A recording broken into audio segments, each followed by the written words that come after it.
All right, everybody, what's going on? This is our nutrition series. So, this is your one stop shop guide to eliminate all the what about X and how do I know why questions so you can get on with your life and get on with your diet and seeing your results. So, this is going to be a general overview, and then we'll break down each important piece as time goes on. So, generally, think about nutrition.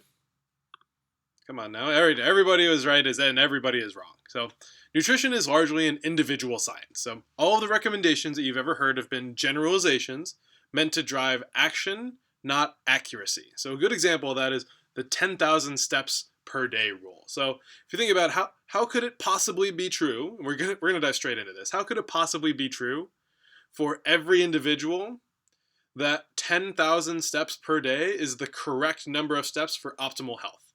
Right? Maybe you've got, you know, absolutely nothing else physical going on in your life, and you get up from your bed and immediately start walking, and then sort of sit down again, and like that's your whole life.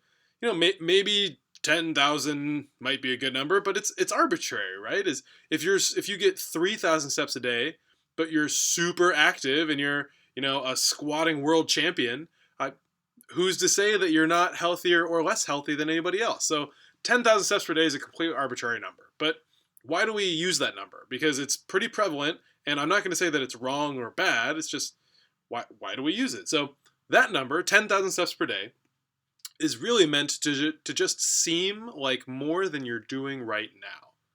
10,000 steps per day comes to, about 3 to 5 miles, depending on your stride length and your height and all sorts of stuff, and the terrain, who knows?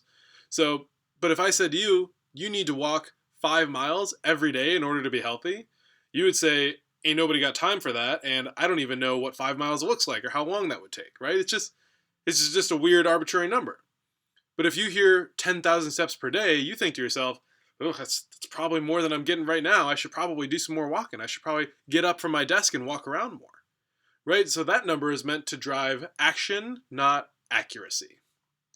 The nice thing is we can start super general and then get more specific over time, right? That's why this is bold. That's what that means, is over time. So we can start with these general rules and say, yeah, you should shoot for 10,000 steps a day. Use your phone. Every phone on the planet these days has a pedometer on it. Just stick it in your pocket like you always do. Just track your steps generally on average over time. Then we can say, okay, maybe 10,000. Maybe it's really, really hard to get to 10,000 because you're starting from, 2,000. Okay, so we need to ramp that up slowly, but we cannot just say, cool, you need to put a ton more miles on your feet right now. I don't care if your feet hurt. I don't care if your knees hurt. Just do it. Right? That doesn't make sense. We don't want to do that. So we want to start with these generalizations and then get individual and more specific for you. Another good example is like 2,000 calories per day. Every nutrition label you've ever looked at is based on a 2,000 calorie per day diet, and evaluate with your physician or whatever. But, I don't need 2,000 calories a day. You probably don't need 2,000 calories a day.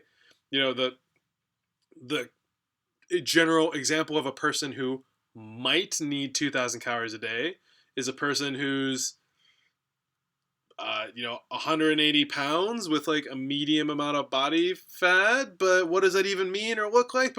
And also, what if that person works out and actually needs 2,500 calories a day? Again, that number means nothing. But it's a general number for the whole population that we can start with. So we want to start with something pretty general and then just get more and more individual as time goes on.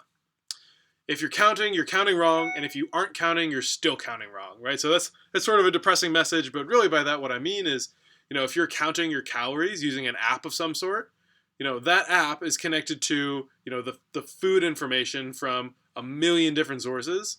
Maybe it's the nutritional facts that the company is publishing, but those facts aren't, depending on the product, aren't necessarily true. A lot of sort of parts of the food industry actually aren't required to report that information accurately. It just seems suspicious if they don't. So if you're counting your calories using an app, perhaps, that's probably not super accurate, but it's better than nothing. And if you're not counting, you can't possibly know if you're getting even close to the right amount of stuff, right? So tracking is important. Being too tied to your tracking is really, really difficult. So this is a general overview, a general sort of conceptual background for what we're going to be talking about. Everyone's right and everyone is wrong. These are vast generalizations, but nutrition is an individual science, so we have to get to what works for you. And if you're anything like me, having a bunch of numbers that you have to adhere to every day, which means like bringing your food scale to, your lunch for work at the restaurant, like a weirdo. Like, I don't want to do that. You don't want to do that. I don't want to spend my entire day thinking about food and how much I'm supposed to have and whether or not I'm hungry or what I'm craving. You don't want to deal with that.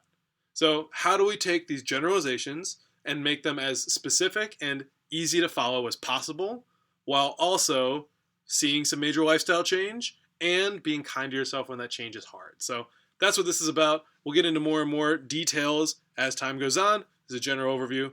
Stick around.